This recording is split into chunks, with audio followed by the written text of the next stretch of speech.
अगर हो सके तो इस मंत्र का उपयोग किसी पे कीजिए ही मत, क्योंकि इस मंत्र का उपयोग किसी के जीवन का नाश करने के लिए, अकाल मृत्यु बुलाने के लिए या फिर किसी को भारी हानि पहुंचाने के लिए किया जाता है।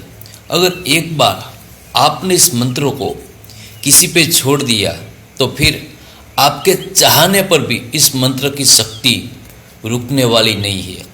फिर आपके पास उसको रोकने के लिए कोई तोड़ नहीं होगा। इसलिए हो सके तो इस मंत्र का उपयोग कीजिए ही मत। इस मंत्र का उपयोग अत्यंत उच्च कोटि के तांत्रिक साधक करते हैं और इन्हें गुप्त स्मशान साधना, महाकाल साधना या भैरव के प्रयोग में ही किया जाता है और कहीं पे नहीं किया जाता है। यह तांत्रिक साधना अत्यंत उग्र साधना है। अगर हो सके तो इसका प्रयोग करें ही नहीं, पर किसी कारणवश आपको इसका प्रयोग करना पड़ रहा है तो उस इंसान को या उस जीव को आपसे कोई नहीं बचा सकता। आप खुद भी नहीं बचा पाओगे, क्योंकि मारण क्रिया में आप किसी भी इंसान का या किसी भी जीव पर आप मारण मंत्र जब छोड़ते हो तो आप मंत्र तो छोड़ देते हो, पर उसे आसानी से रोक नहीं पाते। अगर आपने उस मंत्र को रोकना है, किसी कारणवश आपको रोकना है, तो आपको उस जीव को बचाने के लिए दूसरा जीव देना पड़ेगा, यानी कि एक जीव को बचाने के लिए दूसरे जीव की बलि देनी पड़ेगी। अगर आप बलि दे पाओगे तभी वो जीव बच सकेगा, वरना उसको आपसे कोई बचा नहीं सकता। क्योंकि जिस मंत्र को आपने सिद्ध किया है उस मंत्र के देवता और बलि में आप वो नहीं दे सकते जो आप चाहते हो, पर बलि में आपको वो देना है जिस मंत्र को आपने सिद्ध किया है। उस मंत्र के देवता जो कहते हैं वो बलि आपको देनी होगी।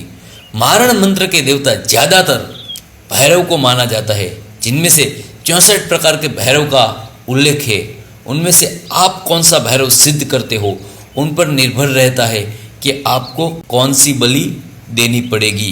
ये साधना आप किसी भी स्मशान में या फिर जंगल में कर सकते हो, अरण्य में कर सकते हो। इसका समय रहेगा रात्रि के 1 बजे से लेकर 3 बजे तक का, और कृष्ण पक्ष में ही आप ये साधना कर सकते हो, जिसमें द्वादशी, चतुर्दशी या फिर किसी भी अमावस्या के रात्रि में। ये साधना करने के लिए आपके पास क्या क्या होना चाहिए? अगर आप स्मशान में साधना कर रहे हो तो आपके पास किसी भी इंसान का मृत शरीर होना चाहिए। अगर आप अरण्य में कर रहे हो तो मृत शरीर की आवश्यकता नहीं है, आपके पास काले रंग का आसन होना चाहिए। और आपको मारण क्रिया के हिसाब से हवन कुंड बनाना है, जो मैं आपको बता रहा हूँ मारण क्रिया में कौन से हवन कुंड का उपयोग हो रहा है। इसमें आपको काला दीपक, तेल, किसी भी प्राणी का रुधिर, नींबू, लौंग, सरसों के दाने, काले उड़द, भैरव धूप, काली हल्दी जरूरत रहेगी।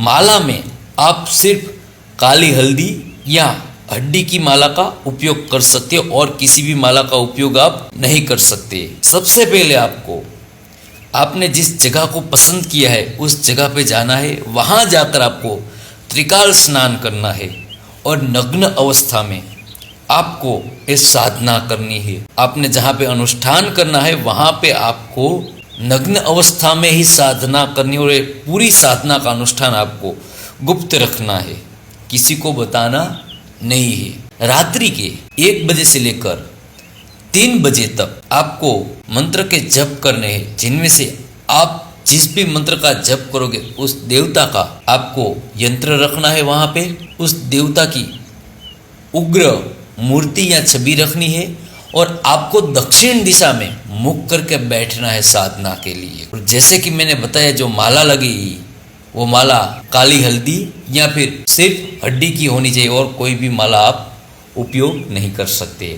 आपको 21,000 मंत्र के जप करने हैं, जिनमें से आप 7 दिन, 11 दिन या 21 दिन का अनुष्ठान कर सकते हो। मारण मंत्र में आपको क्या क्या सावधानी रखनी है वो मैं आपको बता रहा हूँ।